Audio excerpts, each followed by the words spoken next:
La Iglesia Católica presenta su programa Mensaje.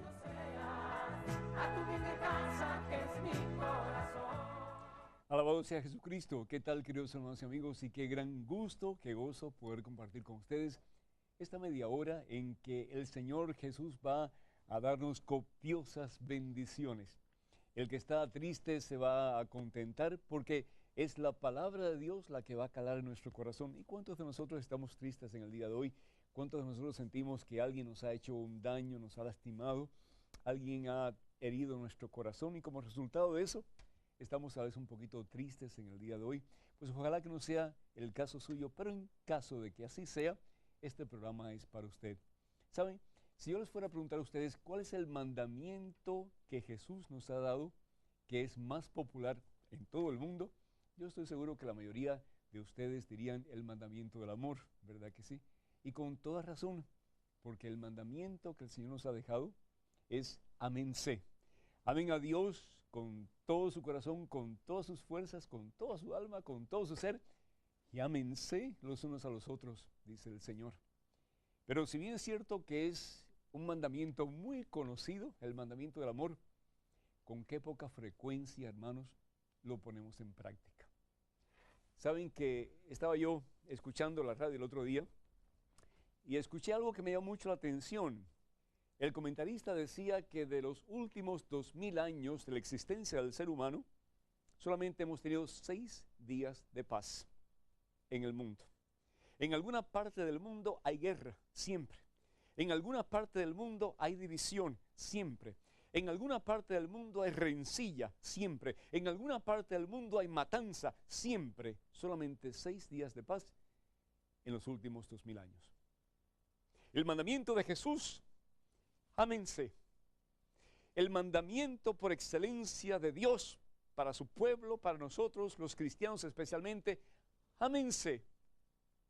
Pero es uno de los mandamientos que con más frecuencia menos obedecemos. El mandamiento del amor. La palabra de Dios, la Biblia, nos habla al final del Evangelio de San Juan, en el capítulo 21, después de la resurrección de Jesús. Jesús había estado con sus discípulos el mismo día de su resurrección. Jesús traspasó las puertas del cenáculo y se presentó delante de ellos. Y Jesús se muestra delante de ellos para darle a conocer a aquellos discípulos que lo habían abandonado a Él en los momentos de más necesidad de Jesús, cuando estaba colgando de un madero en la cruz, en el Calvario. Jesús va a comunicarles a ellos que a pesar de que ellos lo han abandonado a Él, Él nunca los abandonará a ellos. Aunque hayas sido infiel a Dios, Dios nunca te será infiel a ti. Aunque hayas abandonado a Dios, Dios nunca te abandonará. Aunque hayas dejado de amar a Dios, Dios nunca dejará de amarte. Dios, Jesús, practica lo que Él predica. Dios, Jesús, pone en práctica el gran mandamiento del amor. Pero no solamente Dios quiere poner en práctica el mandamiento del amor, porque Dios es amor. Y dice San Juan, quien conoce el amor conoce a Dios, porque Dios es amor. Pero Dios quiere que nosotros nos embriaguemos de su amor de tal forma que comencemos a actuar como Él. Dios quiere que nos dejemos penetrar de su amor de tal forma que comencemos a actuar como Él. Dios quiere que nos llenemos de su amor de tal forma que la gente al vernos a nosotros, la gente al verte a ti, la gente al verlo a usted, vea un reflejo del amor de Dios. Crea que Dios existe, que Dios es verdad, que Dios es real, porque en alguna forma puede ver la imagen de Dios reflejada en usted y a través de lo que usted dice y a través de lo que usted hace.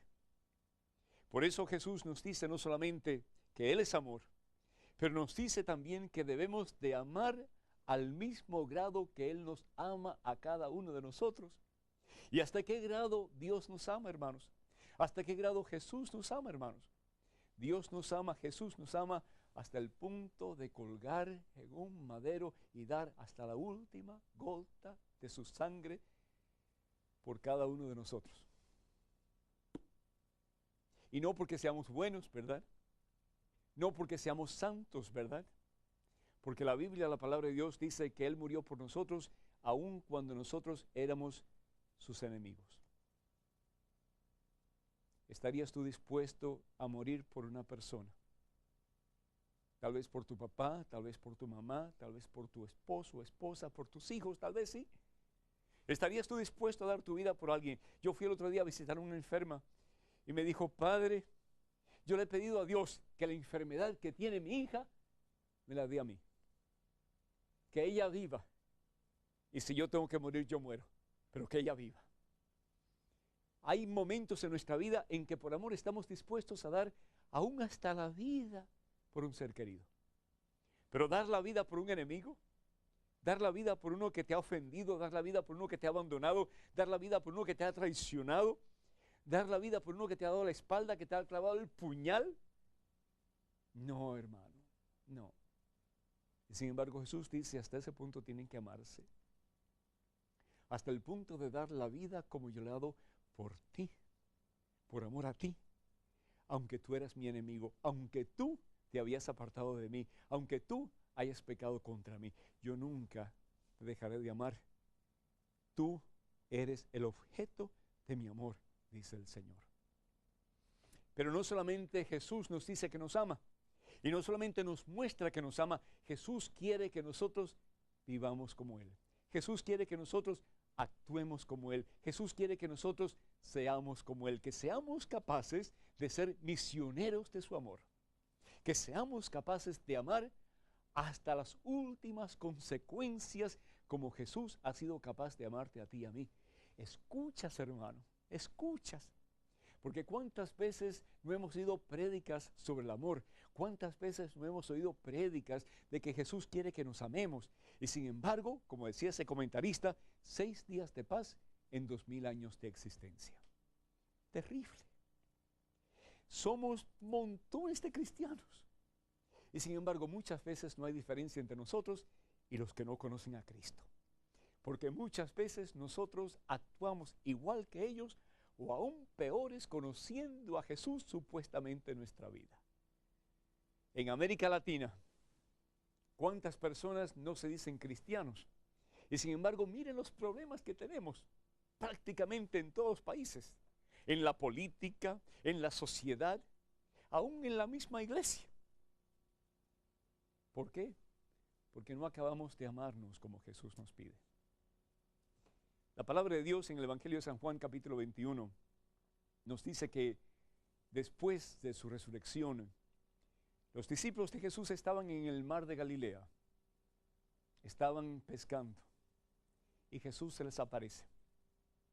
Jesús quiere reiterarles no solamente que Él está vivo, pero que Él está con ellos, que Él les ama, que Él nunca los dejará solos. Jesús los invita a desayunar y hasta le prepara pescado. Y cuando terminan el desayuno, nos dice la palabra de Dios, Jesús llama a Pedro a un lado. Quiere hablar en privado con Pedro. Pedro, que se llamaba anteriormente Simón Barjonas, pero que desde que Jesús le cambia el nombre, se llama Pedro. Pedro, a quien Jesús ha escogido para ser el pastor visible de la iglesia de Jesucristo, el primer papa. Y Jesús llama a Pedro, porque Jesús se prepara para regresar al Padre. Pero es Pedro quien va a dirigir la barca, la iglesia, en el nombre de Jesucristo. Es Pedro quien va a ser misionero del amor de Jesús. Es Pedro quien va a llevar la barca del amor de Jesús a los corazones de todas las personas del mundo. Y Jesús le quiere dar una última enseñanza a Pedro en privado. ¿Por qué? Por la responsabilidad que tiene Pedro. Y Jesús le pregunta, Pedro, escucha bien, Pedro, ¿me amas? ¿Me amas, Pedro?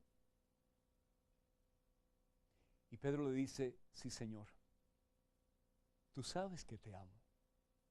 ¿Y qué le dice Jesús? ¿Cuál es el mandato que Jesús le da a Pedro? Apacienta a mis ovejas. Pedro, cuida mis ovejas. Pedro, mis ovejas, no tus ovejas, no tus fieles, no tus seguidores, no tu comunidad, no tu iglesia, pero mis ovejas, Pedro, mi iglesia, mi comunidad, mi gente, son mías, Pedro. Yo morí por ellos, Pedro. Yo di hasta la última gota de mi sangre por ellos, Pedro. Por amor.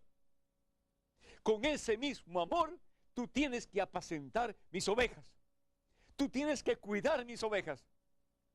Hasta el punto, Pedro, de dar tu vida por ellos como yo la di por ellos. Olvídate de ti, Pedro. Tú tienes una nueva misión. Tú tienes un nuevo amor, Pedro. Y ese amor soy yo. Tú me traicionaste, Pedro. Tú te dejaste llevar por tu carne, Pedro. Tú te dejaste llevar por tus flaquezas, por tu pecado. Pero Pedro, en este momento yo te digo, si tú me amas, apacienta mis ovejas. Deja ya de vivir como el resto del mundo, que se preocupa por sí mismo, que es egoísta, que es soberbio, que vive en la maldad. Pedro, tú estás en el mundo, pero tú no le perteneces al mundo, porque yo te compré un gran precio a través de mi sacrificio en la cruz, y tú a mí me perteneces. Pedro, dime, si vas a ser pastor de mi iglesia, ¿me amas? Entonces, si me amas, Pedro, apacienta mis ovejas, como yo te he enseñado, con mi ejemplo, Pedro, vivido en amor por todos mis hermanos. Y Jesús le pregunta no solamente una vez, sino que 3 veces a Pedro, Pedro, ¿me amas? 3 veces Pedro había negado a Jesús. 3 negativas. No lo conozco. No sé quién es. Cuando Jesús estaba en proceso de ser enjuiciado por hombres, imagínense, hombres pecaminosos juzgando al Dios todopoderoso y perfecto. ¿Qué osadía tenemos nosotros a veces, hermanos? ¿Cómo juzgamos, cómo apuntamos, cómo criticamos, incluyendo al mismo Dios? Y Pedro, en su miedo, en su interior limitado y pecaminoso, dice, no conozco a este hombre. Pedro rechaza a Jesús. Pedro niega a Jesús. Pedro echa a un lado a Jesús. Pero Jesús no va a echar a un lado a Pedro, ni lo va a negar tampoco. ¿Me amas, Pedro? Jesús le pregunta, no una vez, no 2 veces, sino que 3 veces. Y le pregunta más aún, ¿me amas, Pedro? Más que a estos, más que a tus amigos, más que a tus compañeros, más que a lo que es importante para ti. ¿Me amas, Pedro, más que a ellos? Tú lo sabes todo, Señor, le dice Pedro. Tú conoces lo que hay en mi corazón. Yo tengo un nuevo amor, Señor. Y ese amor eres tú. Te amo, Señor. Y Jesús le vuelve a decir, apacienta mis ovejas. Pedro no es el único que tiene esa responsabilidad, hermanos, de apacentar sus ovejas, las ovejas del Señor, sino que tú y yo también.